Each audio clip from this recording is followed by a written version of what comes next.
விஷயம் தானேன்னு சொல்லி உங்க வாழ்க்கையில ஏதாவது விட முடியாத பாவத்தை நீங்க வச்சிட்டு இருக்கீங்களா? அப்போ நம்ம ஞாபகம் வச்சுக்க வேண்டியது, சின்ன கோபம் தான் மோசே கானான் தேசத்தை இழந்து போறதுக்கு காரணமா இருந்துச்சு. சின்ன இச்சை தான் ஏசா அவருடைய சேஷபுத்திர பாகத்தை இழந்து போனதுக்கு காரணமா இருந்துச்சு. சின்ன ஆசைதான் சிம்சோன் மிகப்பெரிய பலத்தை இழந்து போனதுக்கு காரணமா இருந்துச்சு. இப்படி வேதத்துல அநேக பேர் சின்ன சின்ன காரியத்தினாலதான் தேவனுடைய ஆசீர்வாதத்தை இழந்து போனாங்க. இன்னைக்கு உங்க வாழ்க்கையில என்னுடைய வாழ்க்கையிலையும் சின்னதா அற்பமா ஏதோ ஒரு பாவம் தோன்றலாம். இது எப்பயாவது தானே செய்யறோம், நம்ம விடணும்னு முயற்சி செய்யறோம், ஆனாலும் நம்மளால விட முடியலையே, இந்த பாவத்தை நான் எப்படி விடுறது அப்படின்னு நீங்க நினைச்சு எவ்வளவு வாட்டி ட்ரை பண்ணி விட முடியாம இந்த சின்ன பாவத்தை நீங்க தொடர்ந்து செஞ்சுட்டு இருக்கலாம். எப்பயாவது செய்யக்கூடிய பாவமா இருக்கலாம்.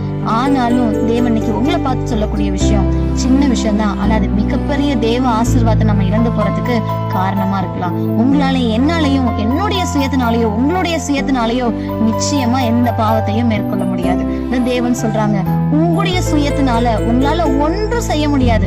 அவர் இல்லாம, இயேசு கிறிஸ்து இல்லாம நம்மளால் ஒன்றும் செய்யக்கூடாது. நம்முடைய சின்ன சின்ன பாவம் நினைக்கக்கூடிய விஷயங்களையும் நம்ம அவர்கிட்ட போய் அறிக்கை செய்யும் போது, தொடர்ந்து ஜெபம் செய்யும் போது, அவருடைய உதவிக்காக நம்ம தொடர்ந்து ஜெபத்துல காத்திருக்கும் போது, நம்முடைய பலவீனங்களை பலனாய் மாத்துறதுக்கு தேவன் உதவி செய்வாங்க.